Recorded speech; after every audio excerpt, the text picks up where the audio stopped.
Ichchapuram railway station ముందు గంజాయితో పట్టుబడిన ఇద్దరు నిందితులను అరెస్ట్ చేసి వారి వద్ద నుంచి కేజీ 10 గ్రాముల గంజాయిని మరియు 2 సెల్ ఫోన్లను ఇచ్చాపురం టౌన్ పోలీస్ వారు స్వాధీనం చేసుకున్నారు. ఇచ్చాపురం రైల్వే స్టేషన్ ముందు గంజాయితో పట్టుబడిన ఇద్దరు నిందితులను అరెస్ట్ చేసి వారి వద్ద నుండి 10 కేజీల 310 గ్రాముల గంజాయిని మరియు 2 సెల్ ఫోన్లను ఇచ్చాపురం టౌన్ పోలీస్ వారు స్వాధీనం చేసుకున్నారు. ఒరిస్సా రాష్ట్రానికి చెందిన ముమిదిహా గ్రామానికి చెందిన బురగాన సీమాంచల ప్రాంత మరియు సంజయ్ బెహ్రాలు సూరత్లో పనిచేసుకుని జీవిస్తూ అతడు గంజాయి అమ్మే వ్యక్తితో పరిచయం ఏర్పడి అతడు చెప్పిన విధంగా గంజాయి ఒరిస్సా నుండి తీసుకువెళ్లి గంజాయి ఇచ్చిన కేజీకి 9,000 రూపాయలు ఇస్తానని చెప్పగా అందుకు వారిద్దరూ అంగీకరించి బురగాన సీమాంచల ప్రాంతానికి తెలిసిన గంజాయి అమ్మే గంజాం జిల్లా కొత్త గ్రామానికి చెందిన వ్యక్తి వద్ద నుండి సుమారు 10 కేజీల 310 గ్రాముల గంజాయి కొని దానిని సూరత్లో ఉంటున్న గొల్లా అనువానికి ఇవ్వడానికి బస్సులో ఇచ్చాపురం వచ్చి ఇచ్చాపురం రైల్వే స్టేషన్లో రైలు ఎక్కడానికి నడుచుకుంటూ వెళుతుండగా ఈ దినం ఇచ్చాపురం రైల్వే స్టేషన్ వద్ద గంజాయితో ఇచ్చాపురం పట్టణ పోలీసు వారికి పట్టుబడినారు. పై కేసు పూర్వాపరాలను బుధవారం ఇచ్చాపురం సర్కిల్ కార్యాలయంలో నిర్వహించిన పత్రికా సమావేశంలో కాశీబుగ్గ డీఎస్పీ వివి అప్పారావు వెల్లడించారు. సీమాంచల పాత్ర సంజయ్ బెహ్రా అనే ఇద్దరు వ్యక్తులు ఒకే గ్రామస్తులు ముమిదిహా village Aska police station limits లోని గంజా డిస్ట్రిక్ట్ ఒరిస్సా స్టేట్ కి చెందిన వారు. వీరిద్దరూ కూడా 2 బ్యాగులతో అనుమాన స్థితిలో వాళ్ళని పోలీసులు పట్టుబడిగా వారిని బ్యాగ్ సోదా చేయగా 10.310 గ్రాముల గంజాని గమనించడం జరిగింది. వారి వద్ద ఈ గంజాయితో పాటు 2 సెల్ ఫోన్లను కూడా ఎస్ఐ గారు మధ్యవర్తి సమక్షంలో వశపరచుకోవడం జరిగింది.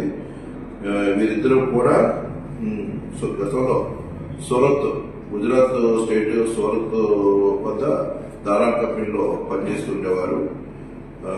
సీమాంచల పాత్ర ఒక 2 నెలల క్రితం స్వగ్రామం వచ్చేసి ఉండగా సంజయ్ బెహ్రా కూడా 10 రోజుల క్రితం వచ్చారు. వీరిద్దరూ కూడా అంకిత్ ఎలియాస్ సూర్య అనే వ్యక్తి వద్ద ఊరికి దగ్గరలోనే ఉన్న జే రాంపల్లి విలేజ్ వద్ద ఈ గంజాయిని సేకరించి ఒక సోర్స్ అంకిత్ అనే ఆయన వద్ద నుంచి సేకరించి వారు ఈరోజు ఇచ్చాపురం రైల్వే స్టేషన్కి వచ్చి ఇక్కడ ట్రైన్ ఎక్కి సూరత్ వెళ్లి సూరత్ లో గొల్లా అనే వ్యక్తికి ఇవ్వాలని చెప్పేసి తీసుకుని వెళ్ళడం జరుగుతుంది. ఆయన కూడా ఒరిస్సా చెందిన వ్యక్తే.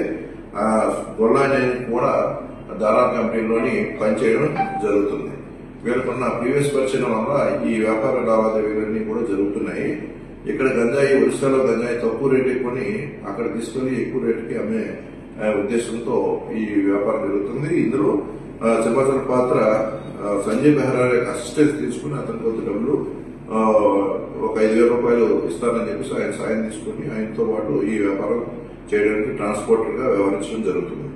ఈ గంజా కేసు విషయంలో మా డిఐజీ గారు గోపీనాథ్ రెడ్డి గారు, అదేవిధంగా మా ఎస్పీ శ్రీ కెవి మహేశ్వర రెడ్డి గారు ఇద్దరు కూడా ఒక ప్రత్యేకమైన బృందాల్లో ప్రతి డిస్ట్రిక్ట్ లో ఏర్పాటు చేసి గంజాయి రవాణాన్ని కంప్లీట్ గా నివారించాలనే ఉద్దేశంతో ప్రత్యేక శ్రద్ధతో టీమ్స్ గా మా ప్రతి డివిజన్ లో కూడా ఏర్పడి ఈ రవాణాను నివారించడం కోసం ప్రత్యేక శ్రద్ధ వహిస్తున్నారు. అందులో భాగంగానే మా కాశీబుగ్గ డివిజన్ లో ఈ మధ్యకాలంలో ఎక్కువ ఈ రవాణాను నియంత్రించడానికి ప్రయత్నాలు జరుగుతున్నాయి. అనేక విధాలుగా కేసులు కూడా పెట్టడం జరిగింది.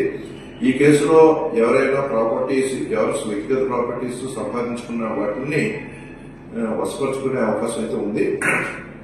కోర్టు వాటి సీజ్ చేసుకునే రైట్ ఉంది. ఇది కేసులో 10 సంవత్సరాలు అంత పైన కూడా శిక్ష విధించే అవకాశం ఉంది. కాబట్టి ఈ ప్రజలందరికీ ఒక పోలీసు సూచన, ప్రజలు ఈ వారి యొక్క పిల్లలని ఈ మారక ద్రవ్యాల వినియోగానికి దూరంగా ఉంచేటట్టు శ్రద్ధ తీసుకోవాలి. పిల్లలు కాలేజీకి వెళ్ళేటప్పుడు స్కూల్స్కి వెళ్ళేటప్పుడు ఇతరులు చూసి ఈ మారక ద్రవ్యాలు వినియోగించాలనే దుర్బుద్ధికరణం కానీ తప్పుతావాలంటే వాళ్ళు సక్రమైన మార్గంలో పెట్టాలి. ఎందుకంటే మారక ద్రవ్యాల వల్ల నర్వ్ సిస్టమ్ పూర్తిగా దెబ్బతిని మొత్తం వారు సైకలాజికల్ గా అనేక ఇబ్బందులు ఎదుర్కోవాల్సి వస్తుంది. ఒక మనిషి సాధారణ స్థితి రావడానికి తిరిగి చాలా రోజులు పెట్టే అవకాశం ఉంది. అదేవిధంగా ఈ మారక ద్రవ్యాల మధ్యలో స్త్రీలతో అసభ్యకరంగా ప్రవర్తించడం కానీ తల్లిదండ్రులతో కానీ అనేక రకాలైన తప్పు పనులు నేరాలు చేసే పరిస్థితి ఉంది కాబట్టి మార్క ద్రవ్యాన్ని వినియోగించుకుంటా తల్లిదండ్రులు అదేవిధంగా టీచర్లు కూడా అందరూ కూడా వారి పిల్లలకి నచ్చ చెప్పాలని చెప్పేసి మా పోలీస్ సిబ్బంది తరఫున ప్రత్యేకంగా కోరుతున్నాను.